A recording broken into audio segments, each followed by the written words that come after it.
गिल्लासा गुलाबी शरबत गजाननराव शिव मला नाही कळत. फार भाग्यवान आहे गजाननराव, फार भाग्यात आहे.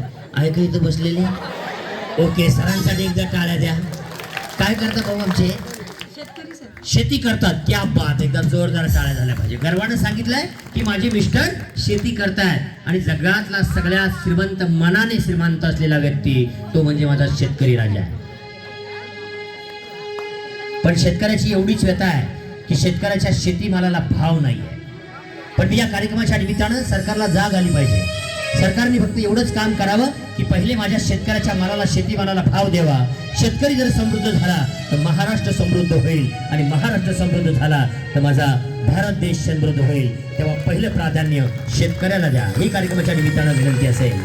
तेव्हा मनानं श्रीमंत असलेला माझा शेतकरी राजा आहे. एक दिवस जर शेतकऱ्यानं जर पिकवलं नाही तर आपण उपाशी म्हणू शकतो. एक दिवस दूध दिलं नाही, एक दिवस कांदा दिला नाही तर काय होईल?